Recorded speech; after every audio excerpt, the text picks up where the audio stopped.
Okay. Perfect. Would you like You're me ready to, to go. would you like me to proceed now? Yes, please do. Well, thank you very much for allowing me to speak with you today. I just want to make clear right off the top, I'm not here in my capacity as VP of Vice President Government Affairs at Bird Canada. I'm going to speak solely about the shared micromobility or shared e-scooter space in Canada, given my experience in that industry dating back to 2018 in Canada, across Canada at the provincial and municipal level. So I'll be referring to the shared e-scooter industry as it exists in municipalities across Canada and as it's matured in those municipalities across Canada. So I won't be making any reference to any company I work for in that regard. So we'll move to the next slide.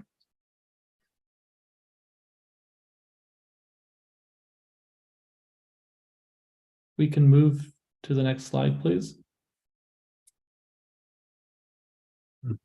Hi, Krista. Just jumping in here.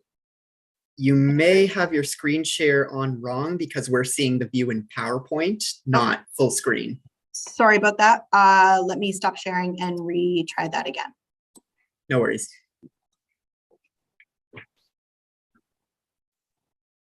Technology is wonderful when it works.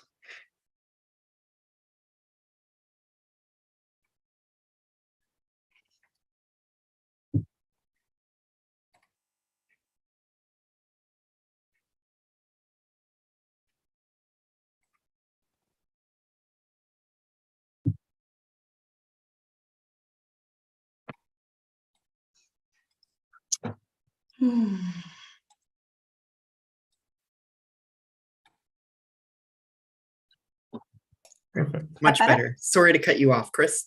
Well, that's all right. This is great now, so you can see it in a larger format.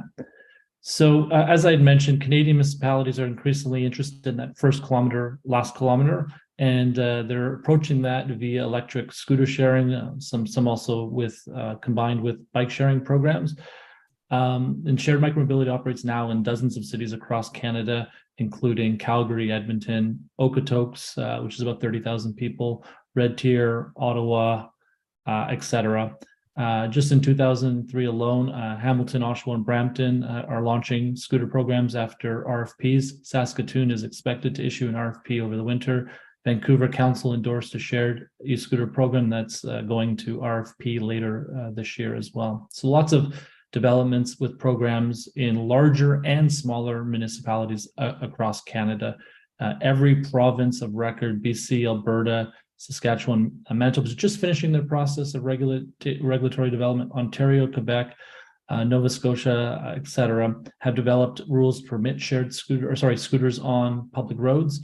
And then a number of municipalities in those jurisdictions either have had shared e-scooter programs, in some instances Calgary since 2019, and others are about to launch, as I mentioned, shared scooter or micromobility, sometimes shared e-scooter with e-bike programs as well. So we'll go to the next slide. I won't spend a lot of time on this. What I really want to make the point is that the scooters that make up shared e-scooter programs in municipalities across Canada are not the scooters that you would buy from a Walmart or order online through Amazon or another store that you might choose to purchase one at. These are sophisticated pieces of equipment that are manufactured for robust public use. And so you've got a whole bunch of things, and I won't talk through them all here on the slide, but there's tip over technology so that a shared scooter company would know when their scooter has been tipped over. There is skid detection technology built in so that a shared scooter company would know if a rider, or would suspect based on the sensors in the vehicle, that a rider was skidding the scooter. There's technology to know if someone's double riding. So two people on a shared scooter based on the sensors detecting what their usual weight was on their previous trip and corresponding that to the current trip. There's just a whole bunch of different throttle brake interlock technology to allow for safe travel on a shared scooter This technology you don't generally get with a personally owned e-scooter you might purchase from your local store. So that's really the point of this slide. And the shared e-scooter industry in Canada, really regardless of which company you look at, has pretty robust shared e-scooters that they would make part of a fleet in a municipal program. The next slide.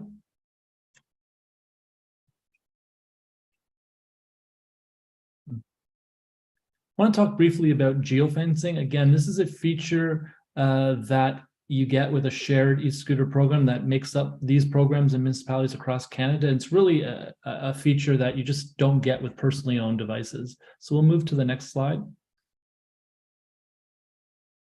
What I'm talking about is geofence slowdown, no ride, and no park zones. So what that geofence is, think of it as an invisible boundary. There's nothing in the physical real world, but as a shared scooter in a municipality, could be Halifax if they had a program, or another municipality.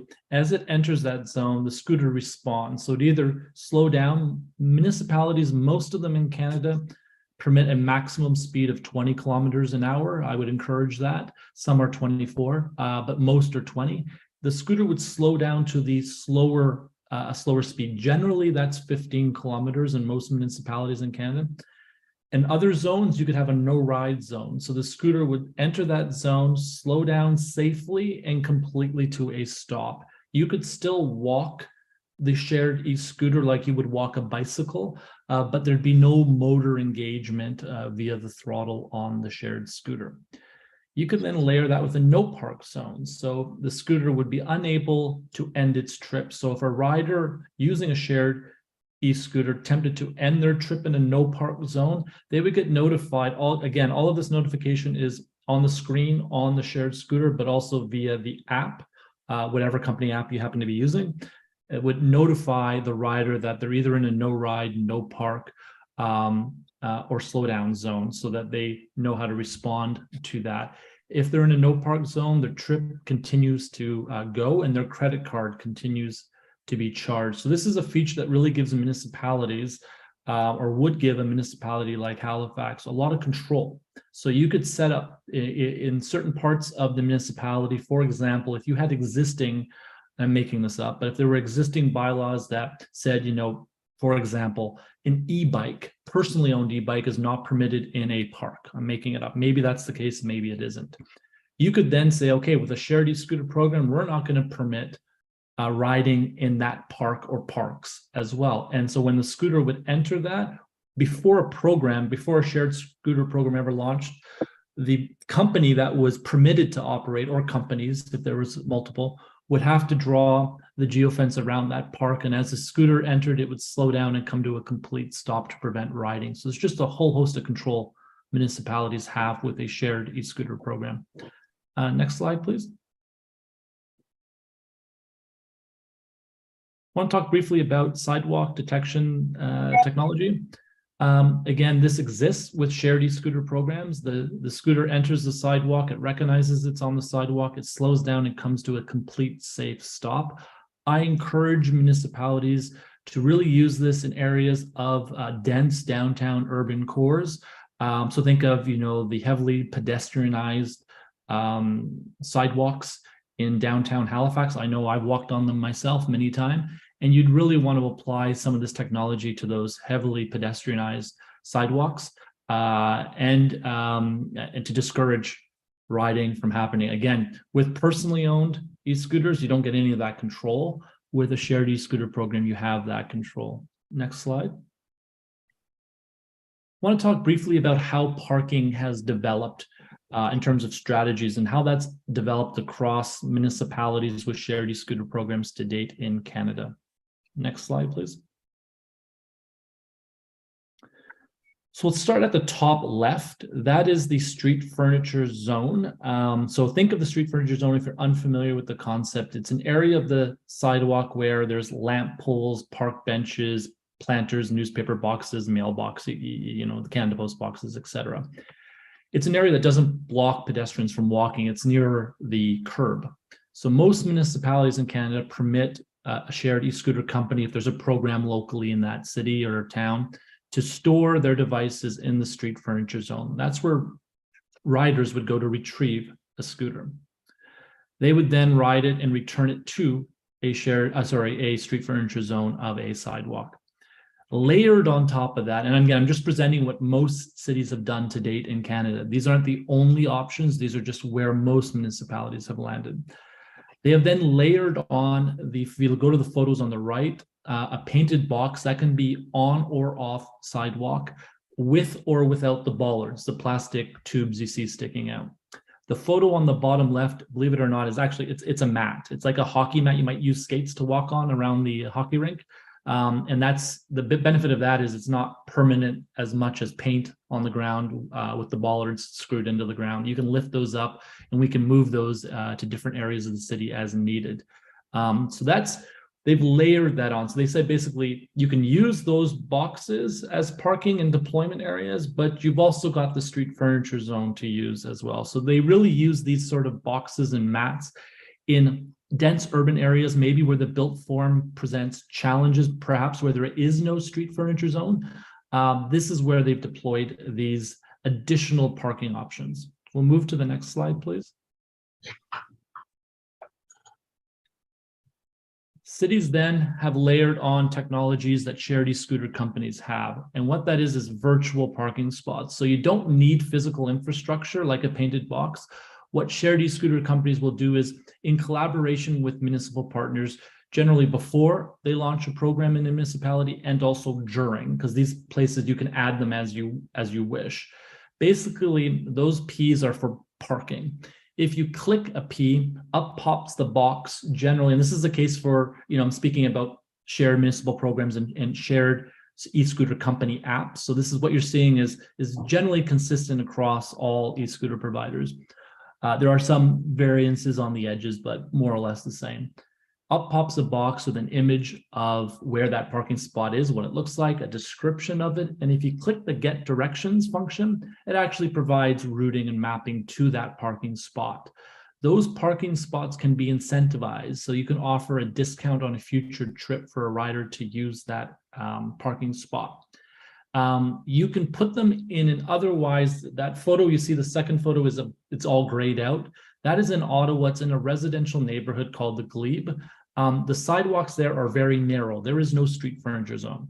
So what was done there was the whole residential area in a component of the larger operating area for shared e-scooters was made a no park zone. So you cannot end your ride inside that zone. However, where the Ps are, those are actually ideal areas for parking because there is a bulb out or some other feature of the built form that makes parking compliant with local rules.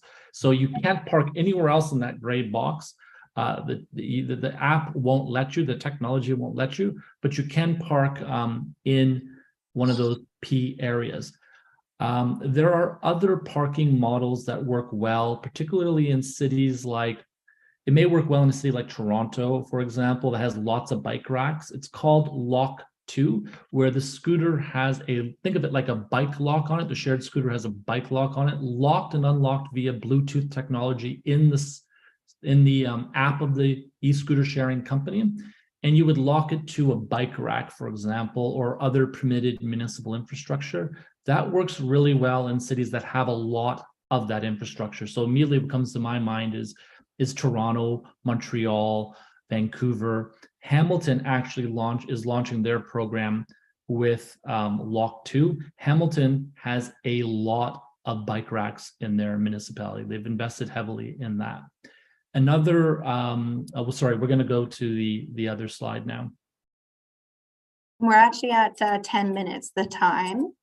Oh, did we include all the time where it was stopped? I have a slightly different time on my clock just because I wasn't timing the stops. We did, yes.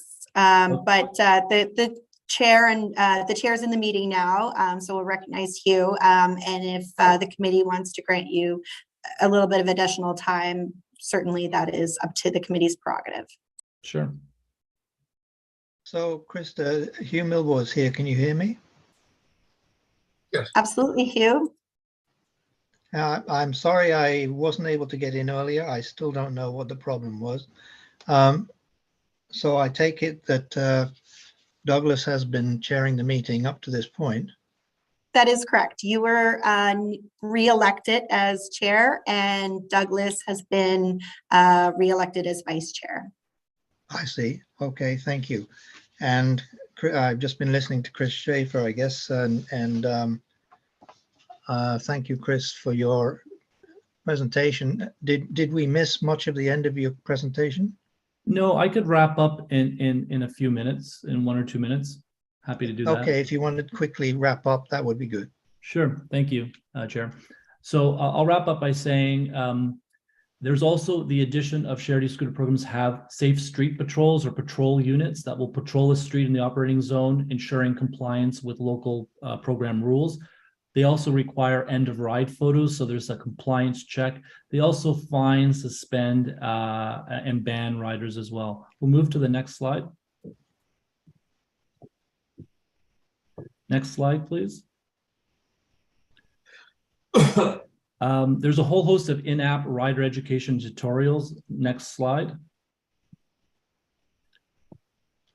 Educational videos and shared e-scooter apps for compliance to teach riders how to ride properly and park in a compliant manner. Next slide, please. Safety quizzes in app to test riders' knowledge and retest it. Next slide, please.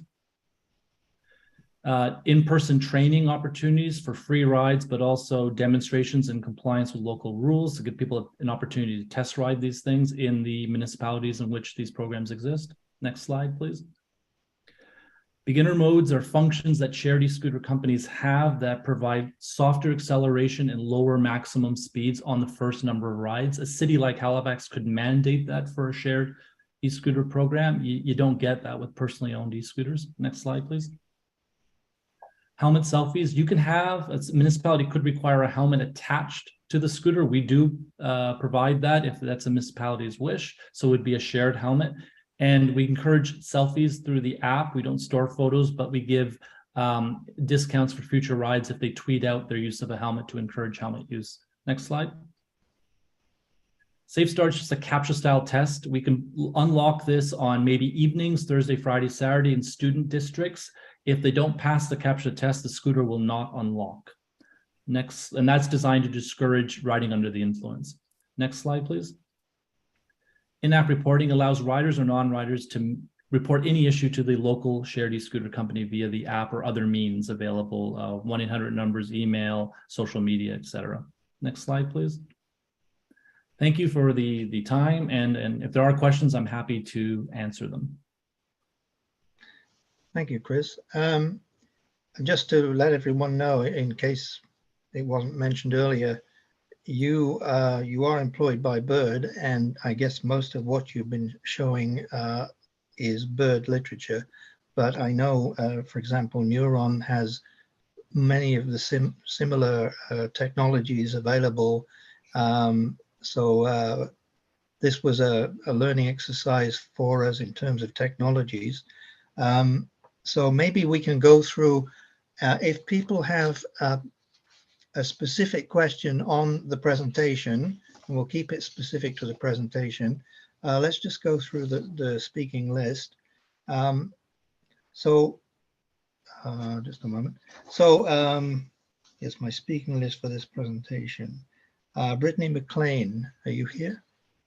I am, yeah. No questions at this point. Thanks for the presentation. Thank you, Brittany. Councillor Cotell? Councillor? Hi. Yeah. Sorry, I'm tuning in here from my phone, so it's hard to figure out to mute and unmute. No, that was a great presentation. I've had the opportunity to see a couple of these presentations from different suppliers, vendors in the industry. I've never seen the mats before when you're talking about the parking and putting down the temporary mats. So, you know, that's a really good idea. So you can kind of move the parking around if it's not working in one place with kind of minimal impact to, you know, painting pavement and taking the paint off or whatnot. I thought that was interesting. I know you were a little bit rushed at the end there, but one of the common subjects that come up is about impaired driving. I'm just wondering if you could speak a little bit more about that and where the technology is on the e-scooters to kind of like prohibit impaired scooter driving. I think at the last meeting we had, I've been to a number of cities with the e-scooters, from the worst of the worst, which I'd say was San Antonio and Austin, to some of the best, which I'd say was Baltimore. But definitely drunk scootering was a concern in San Antonio and Austin. Through you, Chair. That's thank you for the question, Councillor. It's a good question. A couple things. So the way this has been approached in municipalities to date across Canada. So there's that technology I mentioned where it's sort of it's called different things by different shared e-scooter companies, but it's a CAPTCHA style test. It doesn't detect whether someone is inebriated or under the influence of drugs or alcohol. That's just not possible. However, it's meant as a friction point. So this can be geofenced and turned on certain days. You could have it on all the time, or you could geolocate it to Thursday, Friday, Saturday, Sunday nights if you wanted to, and you could even geolocate it to certain jurisdictions in the municipality. So perhaps the party district or near a university, or where university students might want to party. You could do a whole host of those things. And the idea is a friction point. So if they can't pass that CAPTCHA style test, the rider, the scooter does not unlock and it will not be mobile for them. And there's a message that then pops up and encourages them to use alternative modes of transportation, such as a taxi or ride share or public transit, whatever the case might be. The other approaches cities have used in different instances have been the shared e-scooter program ends at a certain point at night. That prevents opportunities for riders that may need alternative modes of transportation if they happen to have shift work that ends later, but some cities have used that approach. The last thing I'll say in brief is I appreciate you've had experience in particularly in some of those US cities. I hope to date you might have had some experience in some Canadian cities. I know particularly early days in US cities, thinking like 4 or 5 years ago, the programs run then were fundamentally different than the way they've been run in Canada. You've got programs in Canada with 1 or 2 maximum providers, dramatically less shared scooters as a part of the fleet. And companies generally in Canada, my experience has been they encourage a conservative, go slow, build slow when you start a program, start smaller, and build conservatively, rather than some of the US programs we've seen 4 or 5 years ago, where there were, believe it or not, half a dozen or more operators with an unlimited number of scooters in their fleet. And that is just a recipe, unfortunately, for problems. All right, thank you. Thank you, Councillor. Annika Ropel, do you have any questions? Yeah, I guess I was wondering, in terms of the cities that Bird is currently operating in, are there annual reports or data that's shared around, you know, the usage, the distance traveled? I'm not sure if you collect data on ages and gender, but it would be interesting as well to kind of monitor that in terms of this micromobility, and whether, you know, that would be very interesting data. So I guess I wonder, is there any precedent for that information being shared publicly? Through you, Chair, I won't speak to Bird Canada. I'm not here on that capacity. I'm here to speak generally about the shared e-scooter industry in Canada. So what I can tell you generally about the shared e-scooter industry in Canada is that in agreements that they have with municipalities, also legislatively or regulatorily with the province in question, there is data sharing components. So shared e-scooter companies that are currently operating in Canada would have data sharing obligations with the province, but also the municipality that is hosting that shared e-scooter program. And it includes a whole host of data, of course, anonymized to protect the privacy of individuals. So you don't know it's Joe Smith riding a shared scooter in Halifax on Monday at 7 p.m. But there's a whole host of data shared. So also municipalities would get access to that for urban planning purposes. And so there's a whole host of data, where people are riding, anonymized, and a whole host of that data, as much data and more than you could imagine that are part of these data sharing agreements. So it's quite robust. And there's data standards, and MDS is the data standard that is used, frankly, globally now. And that's a data standard that if a municipality like Halifax had a shared e-scooter program, no doubt staff would include. The last thing I'll say briefly is for some of that more personal data, like age or sex, binary or not, male, female, etc. Each charity scooter companies don't collect that data because it's not necessary to provide the service in question. However, municipalities will often, either as part of our agreement or we do it anyways, generally once a season, run in conjunction with a shared e-scooter company, a survey of the ridership. And in that survey, the shared e-scooter company, either working with the municipality or the municipality doing their own survey, will ask riders your age, etc.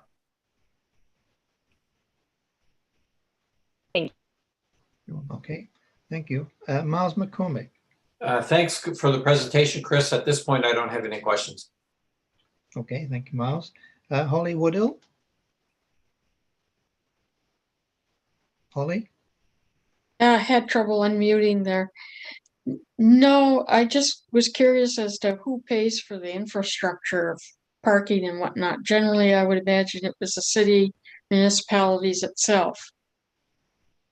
Through you, Chair, great question. So it's a bit nuanced, I guess, the answer here from what I've seen with shared e-scooter programs in Canada. So, for example, some of that infrastructure you saw in the presentation, such as the painted box with or without the bollards, the plastic tubes sticking up, that generally is paid for by the municipality. It's like them installing a bike rack or something. Those things are generally paid by the municipality.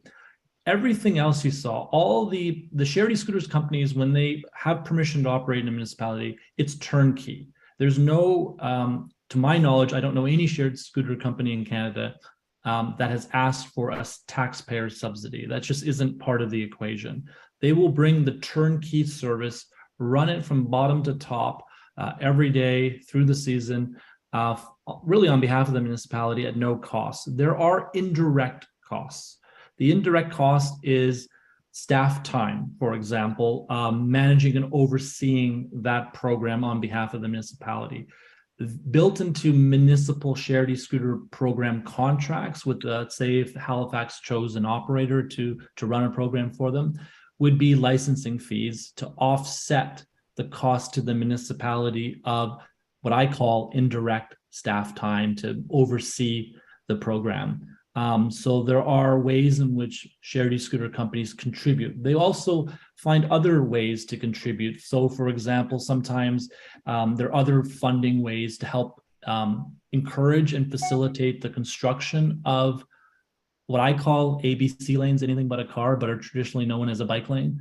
And sometimes a portion can be used to help fund some of that infrastructure as well. So there's ways to be creative to advance. Probably what I'm going to suggest are, particularly maybe, I don't want to speak on your behalf, but for an active transportation advisory committee, might be mutual goals of the facilitation of infrastructure to support more active modes of transportation. So that's a brief answer, I hope, to your question.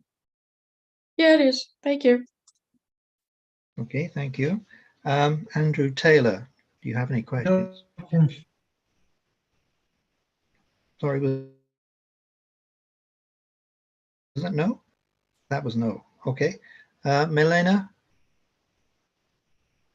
Thank you, Chair. Welcome in. Thanks, Chris. That was a informative presentation.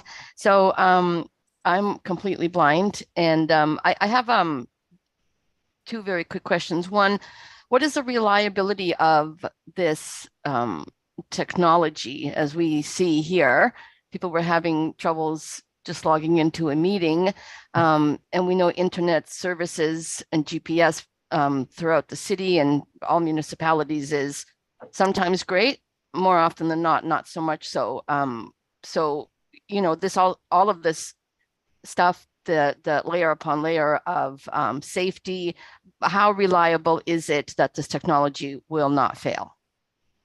Through you, Question Chair. number one.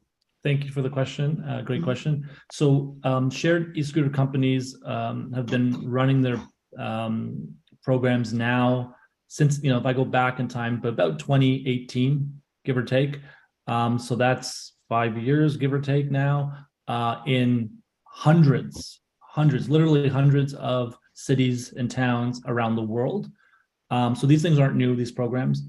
And I would, from my observation and experience, the reliability is strong. You've got a very customer-driven companies that are serving folks. And so I have not personally seen that to be an issue in terms of the reliability. It's just not a factor. The programs have been running now in municipalities, particularly in Canada, that have renewed contracts for these programs year after year. So I'm just not, I guess a simple way of saying it, it's not a concern. They're very reliable. Okay, thank you. And my second question is one, so given the fact that I'm blind, I use a guide dog. Many of my colleagues use white canes. We have people with many other disabilities with physical mobility aids. And we're still having, as the city, some issues on, let's say, putting bike racks where they should be so the bikes aren't sticking out or they're not locked into wherever the case may be.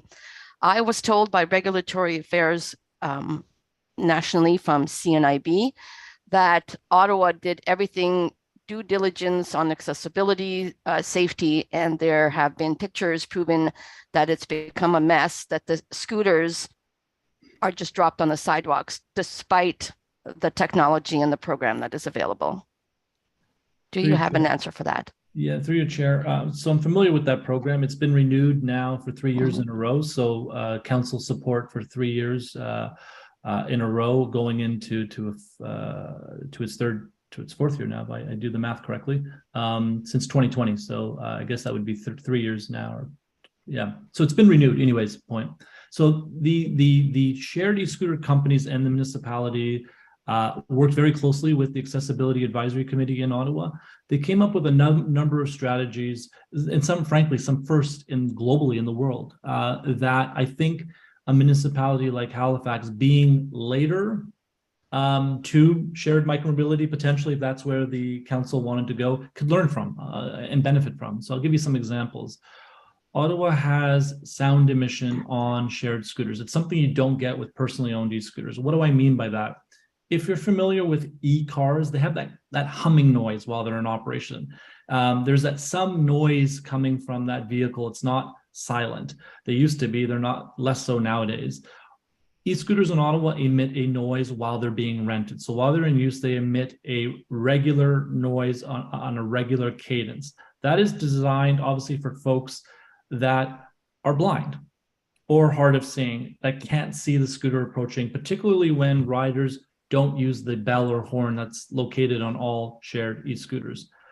So that technology has gone some distance. The parking in Ottawa is actually one company, again, I'm not speaking about companies specifically, just one company, has deployed what's called camera positioning system, and it's quite sophisticated technology. So when you get to your parking destination, you take out your smartphone, you open the app in question, and you wave the phone at nearby buildings. That geolocates you in the either physical box that the city's provided, and there's a few of those, maybe about 20, give or take, in the city, or invisible boxes, that P I talked about during the presentation. Those parking spots were all pre-cleared in coordination with the city staff as perfect parking spots. The scooter trip will only end if you're inside one of those boxes. Now, to your question, is there a possibility that a bad apple comes along and pushes a scooter over once it's properly parked? Yes, it is possible. The same thing can happen with bicycles or other sandwich boards or other objects in the physical world.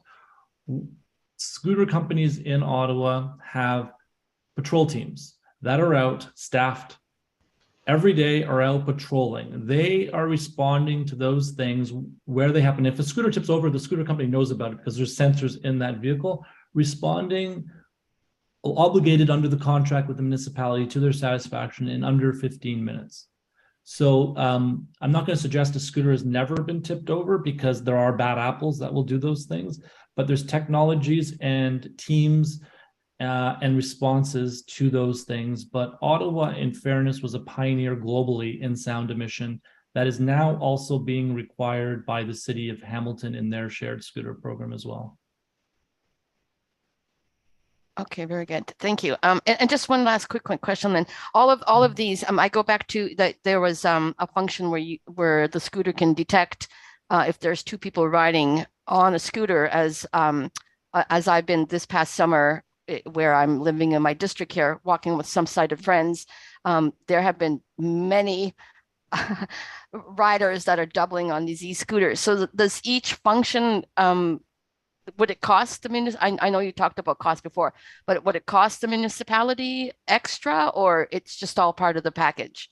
Through you, Chair, great question. So right away, I'll distinguish. What you saw was somebody double riding a personally owned e-scooter. Personal scooters that you buy from stores don't come with any of these technologies I'm talking about today. Actually, sorry, Chris, there is an outfitter out here. That's yeah.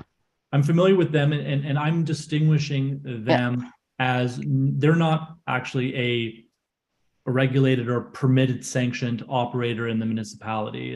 They're operating in their own way, which I understand. And other companies, I shouldn't say other companies have opted not to operate in Halifax until such time that there's requisite approvals in place. However, that, to my knowledge, that company that has operated a program akin to what I'm talking about today, their scooters are less sophisticated than the variety we're seeing in shared micromobility programs that exist in every other city in Canada. So I'm drawing a distinction between the scooters I've seen in Halifax myself. They're less sophisticated, with all due respect to the shared scooters I've seen in operation from other companies in Canada. And the technology, basically the way it works in a nutshell, I'm not a scientist or a data scientist, but the way it works in a nutshell is it gets to learn. So it knows, let's use me as an example, Chris.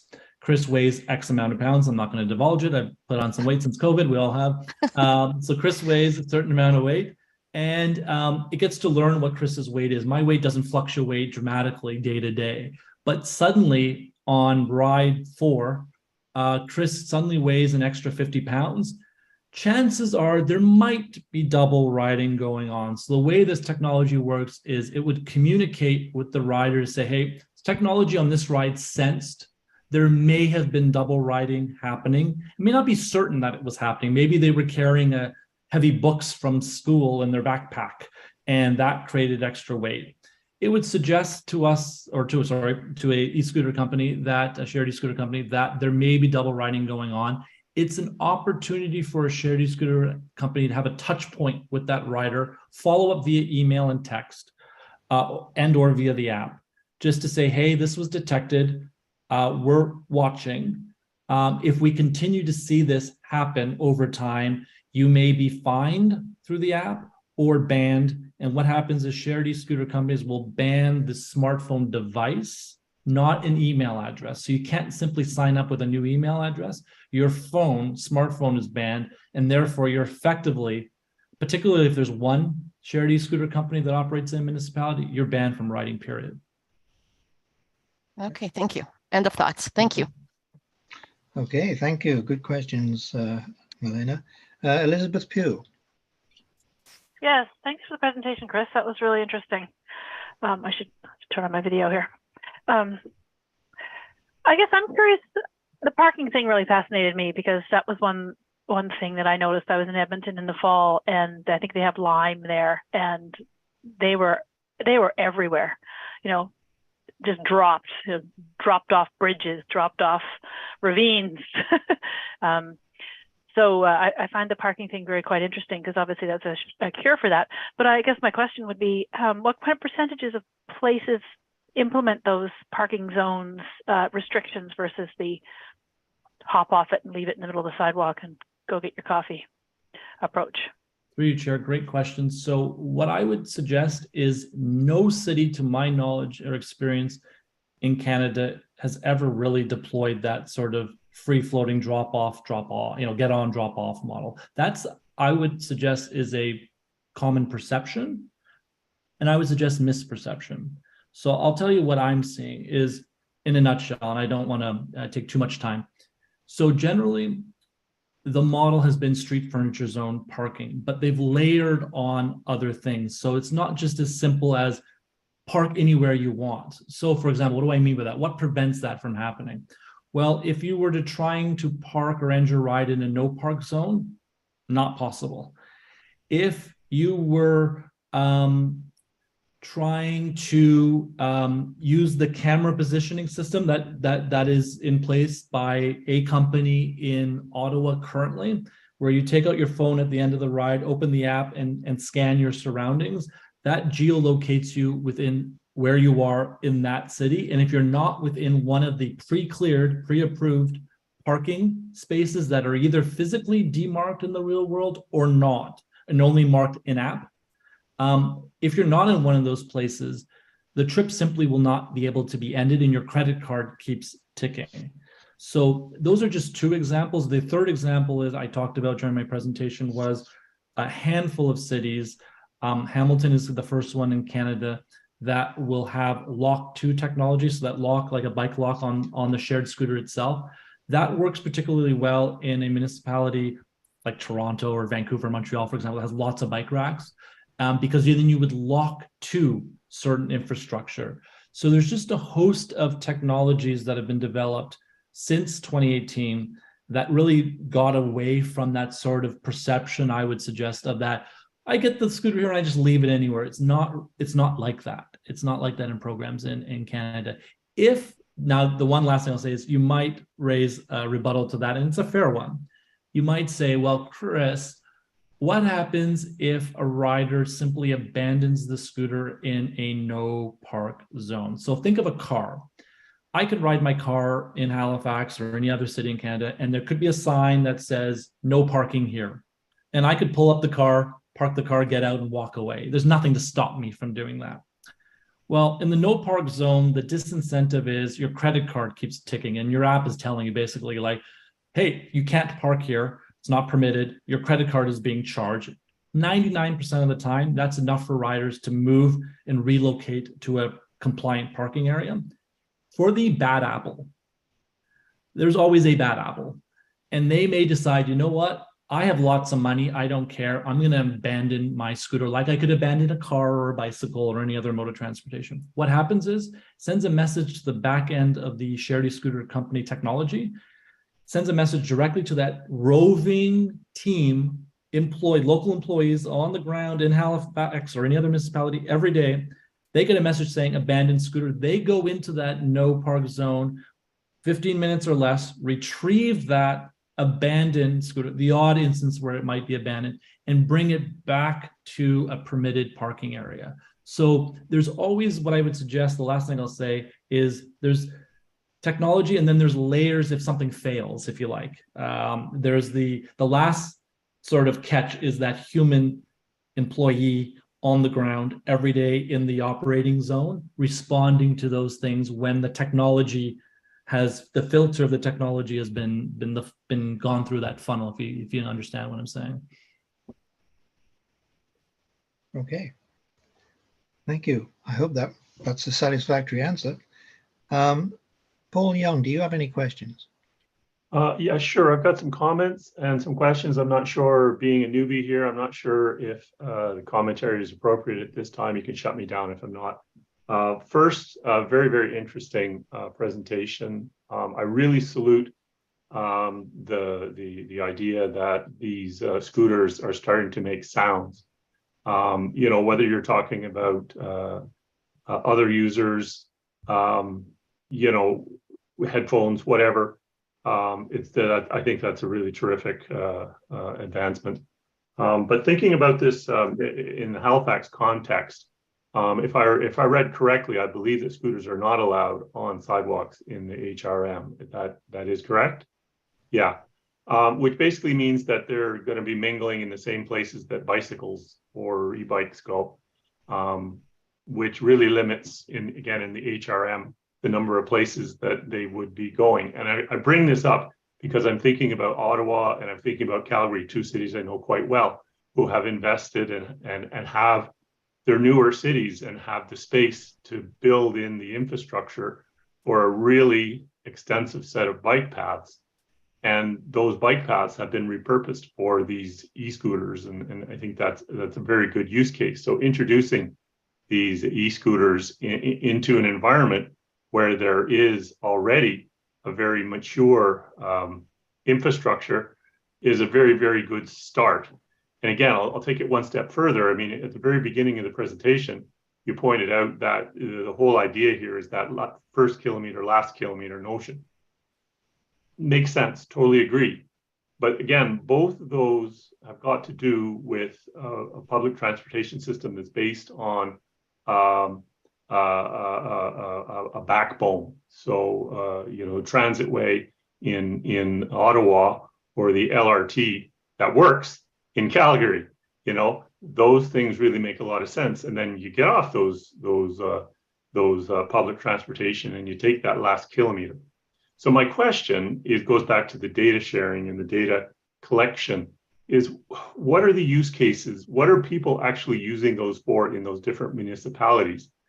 And have they been successful? And if we can find that out, then we can overlay that on top of the Halifax, the HRM model, and see if that would make sense here. So that would be one thing I think would be really worthwhile. The second question I had was around hills. Ottawa is a pretty flat place, and so is Calgary, really, other than a bowl down into the river. I saw a guy last year on a scooter going down Duke Street, and I'm not sure, Chris, if you're familiar with that, but that's a pretty steep road. And he was tearing down that road, and I was thinking, that guy's not going to be able to stop. I don't know what kind of brakes they have on these machines, or if, again, users know how to get down low to make use of those. But again, that's another context that the HRM has as a challenge. It's a very hilly place compared to, say, the Ottawas and the Calgarys and the Reginas and so on and so forth. So I wonder if there's some thought to that. Does St. John's have an e-scooter program? They have the same challenges with crusty old roads on steep hills like the HRM does. So I think I've taken up enough time. Sure. Yeah, I just wanted to add in. I was in Prague in 2019, and they were all the thing back then, and they were littered all over the sidewalks. I know. I salute the idea of having these fences, these logical fences, kind of like they have these e-fences like they have for dogs. I think that's brilliant, but I'm not sure if it's working. I can't say it is. I'd have to be convinced. And I will stop there. I thought this was a brilliant presentation, and I learned a lot about these technologies. Thank you. Through you, Chair, if I may respond to some of the comments. Briefly, yeah. Sure. So a couple of thoughts is I would encourage folks not to take an experience they may have had in 2018, 2019, somewhere else in the world and apply it to the shared e-scooter experience in Canada. I would suggest it's fundamentally different, the experience has been. The municipalities in Canada have been renewing their programs since 2019, year after year. In fact, the number of municipalities adopting shared scooter programs is only growing. Again, 3 new municipalities in Ontario this year alone, plus others are coming on board. The last thing I would say is hills. I've been to Halifax as a Canadian, lots, great city. I enjoy my time there. It does have hills. Again, one of the benefits is, as one item, very briefly, because I know, Chair, you want me to zip it here, is the shared scooters, again, not the personally owned ones, but the shared scooters come with braking technology that caps the maximum speed at 20. So it adjusts as you're going downhill to control the speed of that scooter. So, or you simply geofence out areas and don't permit riding, and they'd have to be walked in certain areas. So there's ways to deal with those concerns. And I would suggest Halifax, I'm willing to bet of the 350 to 400 towns and cities across the world with shared e-scooter programs, Halifax is not unique completely in the realm of the hundreds of cities that already have these programs and dealt exactly with some of the issues that you raised. So anyway, those are my thoughts. Yeah, thank you very much. We're nearly through our speaking list, but Peter Zimmer, do you have any questions? Tons of them. We won't get into all of them. First question is, why the hell can't we force motor vehicle to incorporate the geofencing speed control limits that have been fairly well perfected for these e-scooters? We'd all be a lot safer, a lot greener, you know. Okay, that's it. Some of the research I've done say that in many circumstances, people who are into commuting by e-scooters tend to want to own their own machines. So they keep them at home, they keep them at their office, they trust them more. Somehow, I think there are always going to be a lot of people using e-scooters who happen to own them. And I guess the question I've got for you, for the industry, is saying, is there any way that you're going to be selling e-scooters that are compliant with your geo-controls that can be privately owned? Through Chair, great question. Yes, they're more expensive scooters. So you sell a premium product and you say, okay, these are scooters who can actually go on some of the sidewalks in the city because that's within our technology. So you're selling the technology package to the private individual who says, I just want my own scooter. I'm not, I'll service it. Through Chair, great question. So to my knowledge, there have been, and still may be, I can't speak for that, shared scooter companies that do sell personally owned scooters. To my knowledge, they don't have the features that you were referencing. If I can, the benefits of a shared program is the municipality can call the shots in the sense of crafting and drafting the program to fit the needs of the municipality. You can get often municipalities, now I'm seeing a handful that include or require a shared e-scooter company to provide shared e-bikes as part of that fleet, generally more e-scooters and less e-bikes because that's the preference profile. But you get the benefit of dual micromobility, both pedal assist e-bikes and shared e-scooters in a shared micromobility program. So that's a benefit. And the last thing I'll say is, because I experienced this myself in Canadian cities, is if it's raining when I'm heading out, I'm inclined to take public transit. And when I'm done my meeting and the sun is shining and I don't have my personal bicycle, for example, in Toronto, I will hop on the shared bike system in Toronto or another city, for example, if it exists. Okay, thank you. Thank you. Let's quickly, Douglas Wetmore, do you have any questions?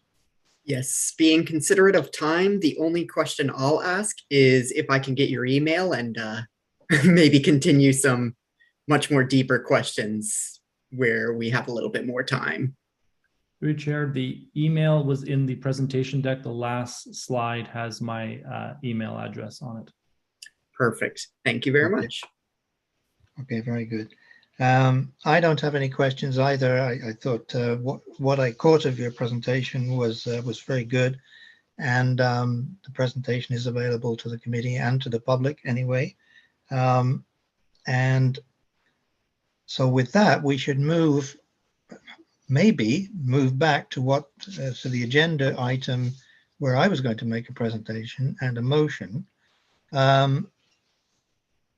But I'm feeling that really time has, we've taken a lot of time and we don't have, let me see, it's 5:45, is that correct? and I know several people have to leave at 6. I've got a feeling maybe the motion and the presentation that I had as item 6 should be deferred again until next time. And because we really should have, I think, the item from the staff on, that's item 9.1.1, Graham's Grove, Penhorn, Westfall, and Main AT connection project with Megan Bakos. So with your agreement, can we do that? Or is that, I know you've already agreed an agenda, but what do you think, Douglas? I would move to defer the items you had mentioned. And I would be glad to second that motion as well if we want to go forward with that. Sorry, what was that? I missed it. I believe me and Peter already moved and seconded, or gave our approval to move and second a motion if we want to put one forward to defer. Ah, okay.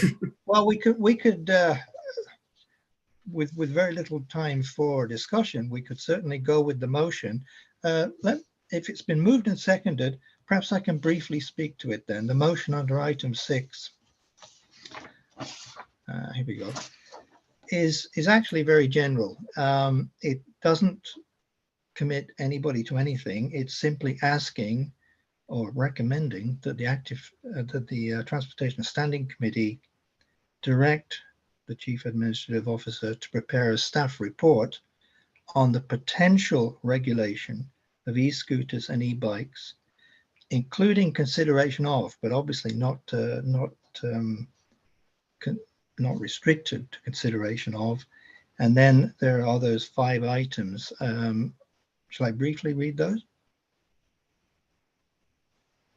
Item 1 was, and again, this is just for consideration in the staff report, 20 km/h maximum speed for e-scooters and e-bikes on bike lanes. 2, 15 km speed limit on multi-user paths, that's greenways, for all micro-mobility modes. 3, e-scooter and e-bike rentals to be returned to designated docking areas. 4, one-way bike lanes to be a minimum 2.5 meters wide and bidirectional lanes 3.5 meters wide. And 5 simply says helmet and bell or horn to be required on all e-scooters, e-bikes, and standard bikes. That's actually already in the Motor Vehicle Act, so that's already attended to it in a way. So if that's been moved and seconded, are you willing to move to a vote directly on that?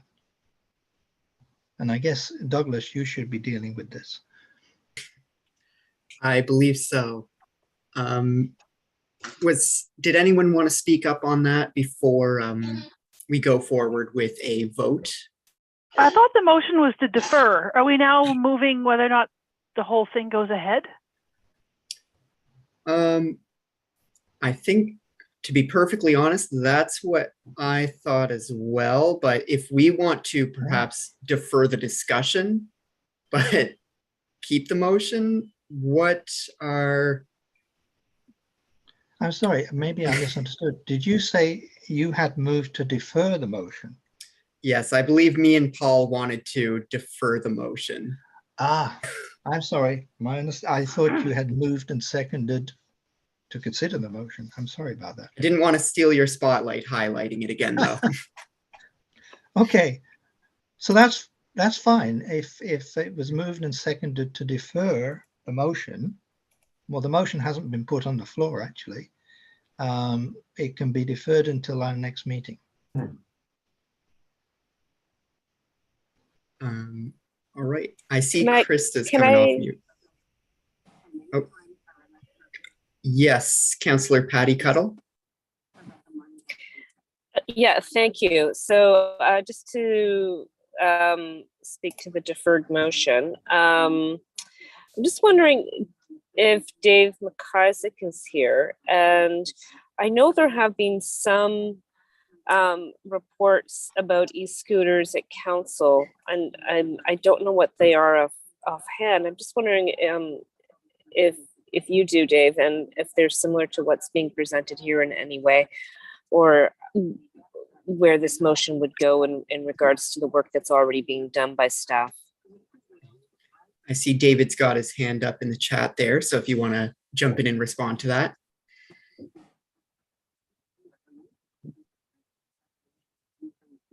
Sure. Can you hear me? Yes, we can hear you. Good. So there's going to be staff is planning on taking to Transportation Standing Committee and then Council 2 reports. I'm hoping this winter. Ours is ready. One will be an update to the streets bylaw. So the streets bylaw is kind of a general rules of the road bylaw that addresses a bunch of different things. So that bylaw is going to be updated, or there's going to be a recommendation to council that we update it in a number of different ways, but including establishing some municipal kind of rules of the road for e-scooters. So where they can travel, maximum speed, whether they're allowed on sidewalks. No, staff will not be recommending that they go on sidewalks, so feel good about that. So that's coming. And then the other thing that's coming is a report to council asking for direction to implement a 2-year pilot shared micromobility system. So that would be bike share and e-scooter share. So that's coming already. I'll just, so you know that. And when I saw your motion, I guess, you know, what would probably happen is that I would just make sure that we've addressed sort of those specifications that are in there when we come back to you. So you're going to get a report, or council is going to get reports anyway, whether you folks kind of pass this motion or not. If you do pass it, then, you know, it'll actually, you know, what I will look to do is make sure that we address whatever concerns or that kind of thing that you've got there when we come back with those reports, which will be pretty soon. Right. I'm just wondering, I just want to jump in here again to respond to the answer to the question. So I'm just wondering if this report that we're asking, like another staff report, if it's redundant, and if the work, if it's already being done, if this additional staff report is necessary. It doesn't sound like it is based on your response. So I just want, just a consideration before we ask for another staff report and take it through to Transportation Standing and have the debate. If everything that's been listed in the motion is already being addressed through these 2 reports coming to council, would that be enough to satisfy the committee?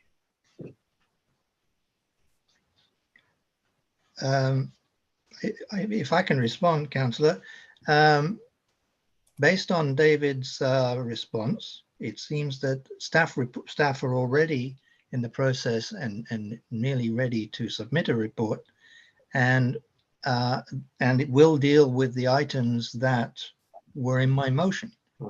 So I'm willing to withdraw the motion. It's actually not on the floor anyway, and we can proceed. And hopefully, we will get to see a presentation from David McIsaac on what's in the report when it's due.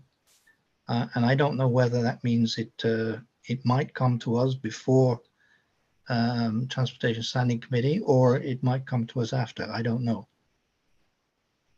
Does that sound reasonable, David?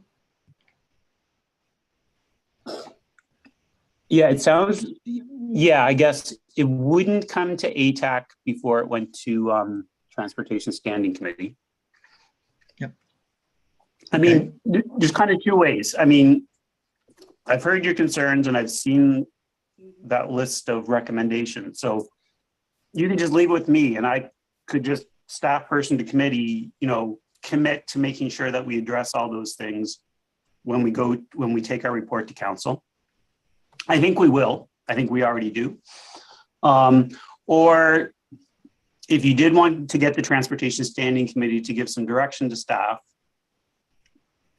we would probably not write a separate report. We would basically probably make sure that we incorporate those concerns in what we're going to bring to you anyway. Okay, on the basis of what you just said, I'll withdraw the motion. We won't proceed with the motion and a vote. Is that okay? Mr. Chair and Vice Chair, because I believe the Vice Chair is in the chair at the moment. The motion that currently is on the floor, it was moved by Peter Zimmer, seconded by Douglas Wetmore to defer item 6.1, which is the discussion on the activity on the active transportation issue surrounding e-scooters and e-bikes. So the first step would be is if you don't wish to defer that matter, you would just withdraw that motion. And then Hugh, you could determine that either you could put your motion on the floor that you have proposed in the agenda, or it can be just noted that no further action is needed in response to staff's information provided here. Yes, well, if I understand what you're saying, all that's required is that I withdraw the motion. And so you'd need the mover and agreement of the seconder to withdraw. So you'd need Peter and Doug to agree to withdrawing their motion to defer. Yes. So Peter is no longer with us on the call, but I would be willing to withdraw the motion to defer that and move forward with the discussion that we have right now on what we would like to do with Peter's motion, or sorry, Hugh's motion. Based on the discussion that's currently happening, I would say you're not deferring, and the intent is there to continue to debate and discuss this matter. So we're good. So yes, well, I will withdraw from the motion to defer. So we can move forward from that.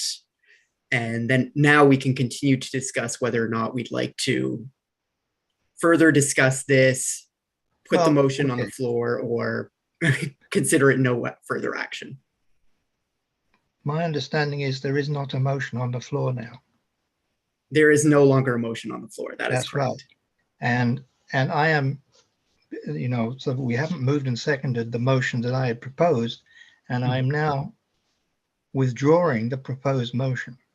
Okay, perfect. All right.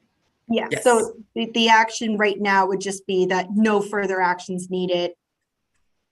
He's just choosing not to put the motion on the floor. Correct. Okay. Hopefully that's okay with everyone else, because we have been assured by David that staff have or will consider all of these items anyway. Let's move on to item 9.1.1. Megan Bacchus, reporting on Graham's Grove, Penhorn, Westfall, and Maine. Megan, are you there? Yes, I'm here. Okay, let's get right into it. I'll try to keep things quick, give a brief intro here so we have some time potentially for some questions if they're there. But hi, my name is Megan Bacchus. I'm an AT planner with the AT group here at HRM. So today I'll be presenting, we'll be presenting a project for the Graham's Grove, Penhorn, Westfall, and Maine Active Transportation Connections Project, with the goal of that to be to create a functional plan for connections that are in and between those communities listed.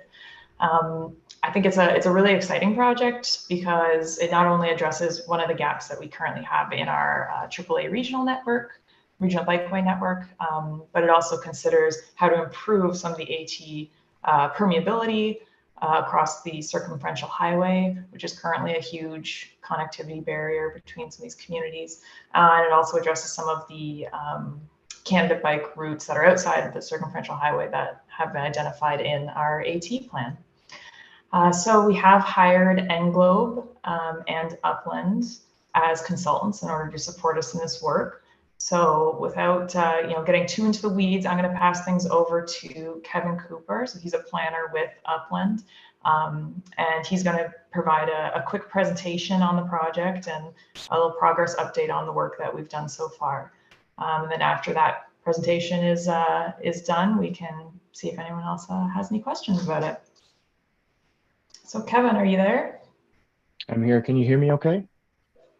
Yes, I can hear you, and I'm going to share this. Oh, it looks like I'm not able to share a screen. Kristen, am I able to get? Yes, one moment. Okay.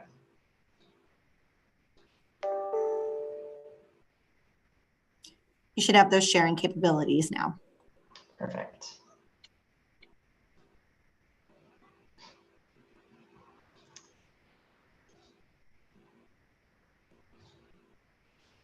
Okay. And can everyone see that presentation? I can see it. So Does anyone else see it? See the presentation? Yes. Yes. Okay. So we can get started. Excellent. Thanks very much. So as Megan said, my name's Kevin. I'm a planner with Upland, and we're helping out with this Acton Transportation Connections project in the Graham's Grove, Penhorn, Westfalen, Maine area. And I think at this point, maybe Megan, I'll just say next slide, and we can move through the presentation that way. So next slide. Just at a high level, this project is really about safety and access, and with respect to pedestrian and AAA cycling facilities specifically. We're looking at improvements for several streets in the area, and the concepts that come out of this functional planning project are going to consider past recommendations, so from the Active Transportation Priorities Plan and the Integrated Mobility Plan, for example. Next slide, please. We're giving you a rough idea of the project scope here on this slide. The map essentially covers the area basically from Micmac Mall in the west to Woodlawn in the east, Penhorn Plaza and the Micmac Aquatic Club to the south, up to Red Bridge Pond and the Beasley Fields to the north. Next slide, please. So here on this slide, we're giving you a rough idea of some of the existing facilities and existing active transportation facilities, I should say, as well as proposed facilities in the study area. So you can see here existing bus stops, sidewalks, active transportation greenway, existing bike lanes and trails in the area, as well as proposed facilities from the Active Transportation Priorities Plan and the Integrated Mobility Plan, which include local street bikeways, greenway, and multi-use pathways. Next slide, please. So for a bit of context on those two plans that I've referenced a few times already, the Active Transportation Priorities Plan really that sets out some goals around connecting pedestrian, bike, and greenway networks, and sets a target of doubling pedestrian and bike mode share by 2026, as well as a goal for more active transportation generally in the regional center.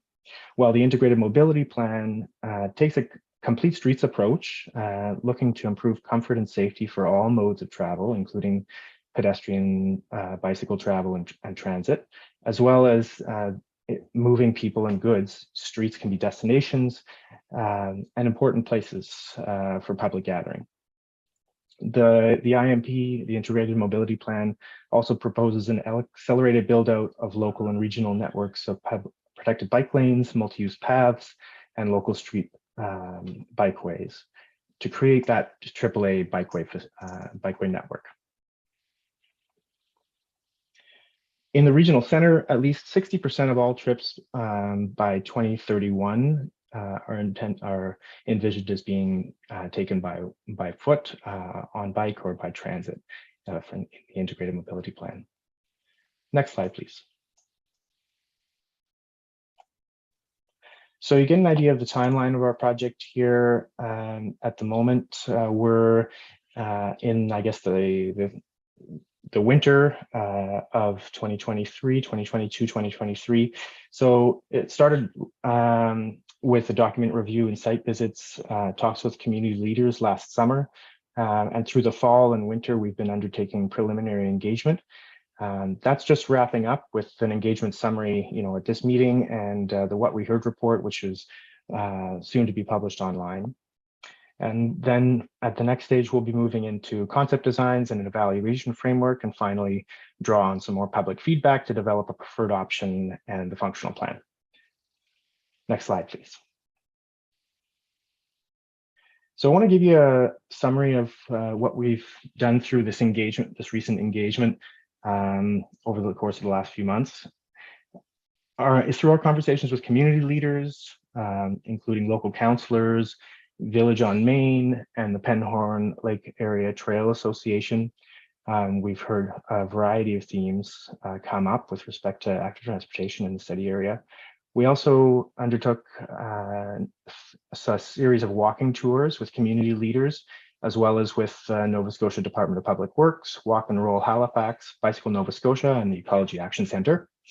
We held pop-up events, two, the first on the Lake Banook Trail just outside Cottage Cafe, and the second in Shuby Park by the Fairbanks Centre, where we intercepted people as they were using those trails. We also held workshops online, one with the HRM Technical Committee, which included staff from various municipal departments.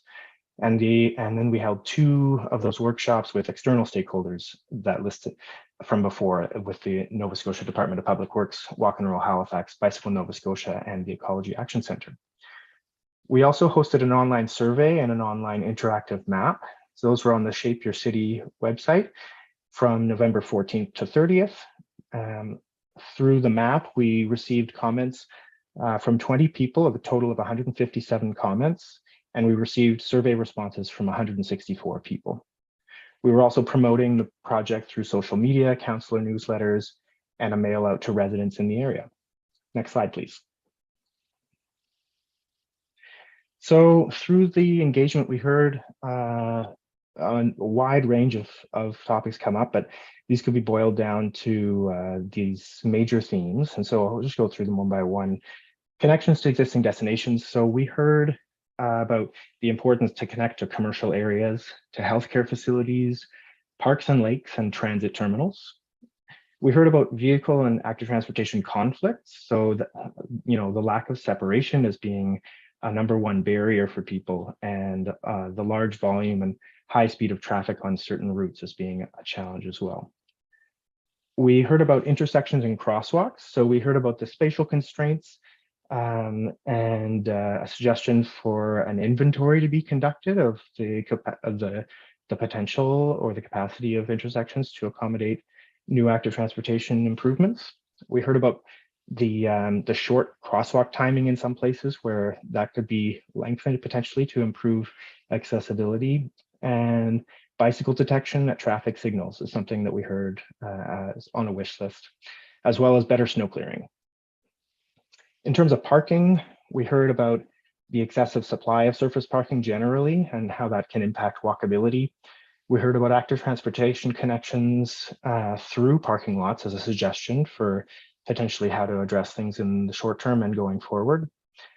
We also heard about bicycle parking and the need for having that close to the entrances to destinations, as well as being properly secured to the ground plane. In terms of accessibility, we heard about stairs and steep slopes as major challenges, improving connections between existing facilities, that is AT facilities, the challenges around accessibility over the highway crossings. So, we're talking about the Braymore overpass and the two pedways that cross the circumferential highway. We also heard about audible pedestrian signals. So there's one near the Superstore apparently, but there are more that are needed. And some suggestions around tactile warning systems, including rollover curbs and tactile strips. We also heard about pedestrian and bike conflicts on multi-use paths. So the conflicts between These active transportation modes really sort of underscore the need for dedicated cycling facilities. In terms of grades, hills and steep slopes, we heard about Micmac Boulevard, Harris Road, Glenwood Avenue, and the area between Waverly and Lake Crest as being particular challenges. And in addition, the separation between modes as being especially important on hills. We also heard about stop signs on hills as being something that should be avoided for bicycle routes. In terms of maintenance, we heard about the need for better maintenance on trail services generally, the sweeping of bike lanes and shoulders of debris, snow clearing, broken lighting, street lighting, as well as the general state of repair of the pedways. We also heard about signage and wayfinding signage, I'm sorry, as well as regulatory signage, bike share, shared e-scooters, lighting on the pedways, and the Braemar overpass, as well as on trails, public washrooms, and the need for noise barriers as an amenity in neighborhoods to improve the conditions there. We heard about the importance of connecting these concepts, the design concepts from this project, to transit, both conventional transit and the Accessibus. And we, through conversations with Halifax Transit, also learned about opportunities to align road improvements with improvements to the accessibility of bus stops, as well as the feasibility of local street bikeways and transit routes sharing a street. So that brings me to local street bikeways. I'll just say one last point on these major themes, and then we'll jump into the street-by-street breakdown. But in terms of local street bikeways, within this engagement, Prince Albert Road and Harris Road were both proposed, proposed through the Integrated Mobility Plan. And the suitability of local street bikeways in those locations is being reviewed as part of this project. Survey respondents living on Prince Albert Road and Harris Road were, through this project, somewhat less likely to find those streets suitable for local street bikeways than the survey response as a whole. And the survey said that local street bikeways on those two streets would lead to more people cycling on those streets. So there's sort of those two different viewpoints on that, the local versus the more general viewpoints. We heard about traffic calming as being an essential component of local street bikeways, such as curb bump outs, raised crossings, speed humps, and the point that paint and signage was identified as insufficient to attract new active transportation users and should be used as a supplemental to protected bike lanes on major streets. Next slide, please. So we're going through a street-by-street breakdown of the routes that came up through this engagement. And this is the list of them there, but we'll just jump right into the first one. Next slide, please. So the Braemar overpass, really what we heard is it's considered too dangerous even for the most experienced cyclists. People avoid riding on the road here and tend to ride on the sidewalk. The lack of separation from vehicles is a factor, as well as the narrow sidewalk and the low guardrail. Traffic noise is an issue, high winds, and no direct connection to Lake Banook Trail was also identified as a problem. So some suggestions: a separate AT bridge could be a destination, showcasing views of the lake. One idea was to remove a lane of traffic in either direction within the existing overpass, or narrow the existing lanes to make room for a cycling facility. And then it was also noted that the planned Port Wallace subdivision would increase traffic along Waverly Road, so something to consider in planning. Next slide, please. The east side of Lake Banook. So this is where Prince Albert Road comes up from the south and then splits with Graham Grove at the Superstore. So a couple things we heard about this one: an improved crossing is needed at the intersection of Graham's Grove and Prince Albert Road, and the driveway access is at the planned hotel development in that area. If you see the cursor on the screen there, will make the existing crossing worse for cyclists and pedestrians. Next slide, please. Waverly Road was identified as a scenic and important connection, but very tight. So engagement participants suggested that the road needs a separated cycling facility and sidewalks on both sides of the street, in addition to traffic calming measures. Next slide, please. Main Street, Dartmouth. So the lack of crosswalks along Main Street was identified as a major issue. The Gordon Avenue and Main Street intersection in particular came up as a hazardous location where pedestrians cross the street there. They're crossing 3 to 6 lanes of heavy traffic at a time.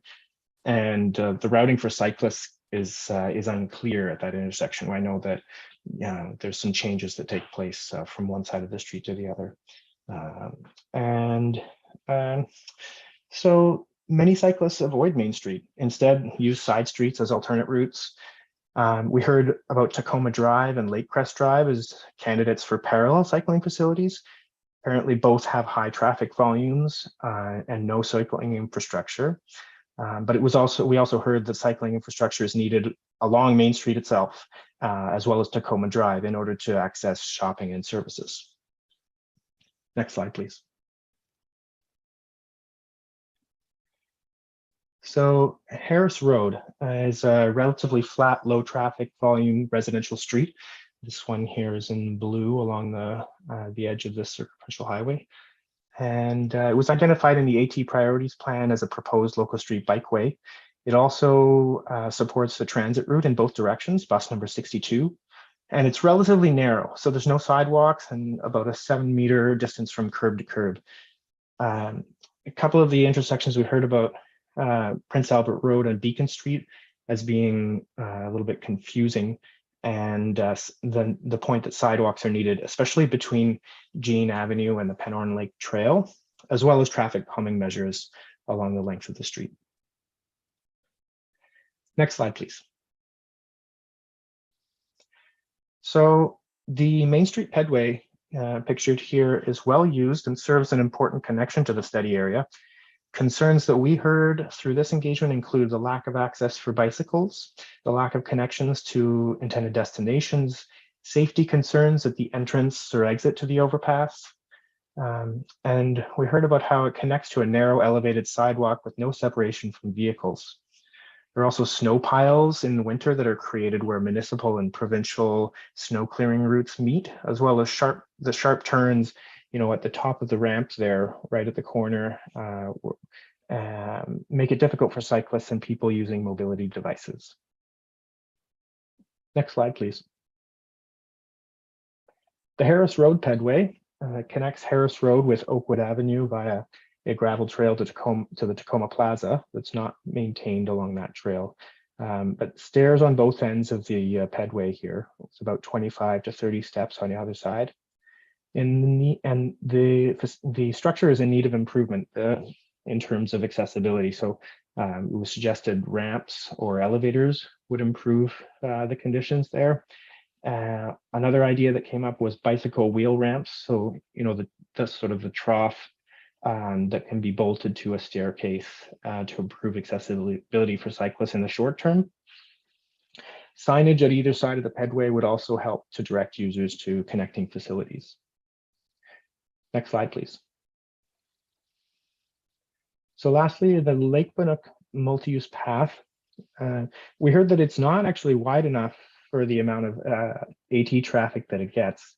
And we also heard about the gap in the network at the Micmac Boulevard on-ramp between the Lake Bannock Trail and the Trans-Canada Trail. So there's some interesting opportunities there with the redevelopment of Micmac Mall. And we heard about a new overpass that's being proposed as part of that new development.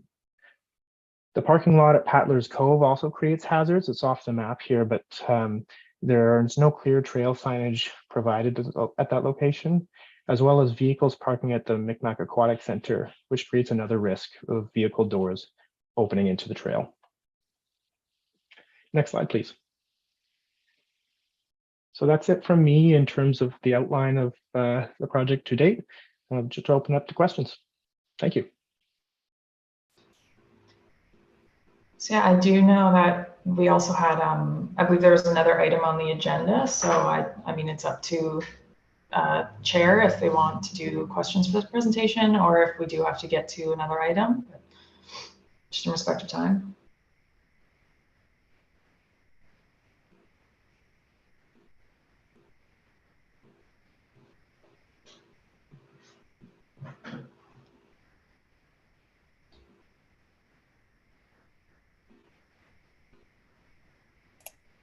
Sorry, Hugh, I think you're muted. Okay, my apologies. Yes, we only have 10 minutes remaining on our allocation. What is the other item you mentioned? I think there's maybe just a staff update with David. Oh, I see what you're saying. Yeah. Well, we have 10 minutes. So I would say if any of the committee members have a particular pressing question, now is the time to speak or to raise your hand, I would suggest. I see on the chat list there's a whole lot of things, but is anyone raising their hand or simply speak now? Hi. Yeah, it's Councillor Tuttle here. Can you hear me? Yes. Yeah, sorry, I'm in a busy place all of a sudden. I do have a question just in regards to the next steps for this project. Where, it's a good overview of the report of what you heard and where the pinch points were and where some infrastructure needs to be done. I'm just wondering what the next steps are in the timeline of those next steps. Sure. So one of our next steps right now is we're working with together with Englobe and Upland to put together some concept design options for all these street connections. So we have feedback from our stakeholders and the public, and some from our internal HR department. So we're going to use that as well as the information we've collected during some existing conditions research, and put together some options of how we can potentially create these connections. So that's decisions on routing as well as facilities. So we'll be developing that. For the next few weeks, month or so, having those discussions. And then we'll be having an internal meeting to present that to our technical committee, just to get their feedback to see if there's any issues before bringing it back out to the public. So at that point, we'll have round 2 of public engagement. We'll be able to get people's more specific feedback. So hopefully we'll get even more engagement once people see what we're actually proposing. And I believe the timeline that was in the presentation here showed us as, having something by, I'd say maybe like a late spring, having a preferred option put together for this entire area. All right, thank you. Thank you. Thank you, Councillor. Were there any other people with hands up other than me? No? I do have a question, and that is with regard, well, I have a number of comments actually, since I use several of the routes crossing Highway 111 myself, biking and walking. The lack of a decent crosswalk on Main Street, crossing 111 on Main Street, it's really bad. And of course, there's no bike lane at all. So you come up on the walkway, and then there's no bike lane to get across the bridge.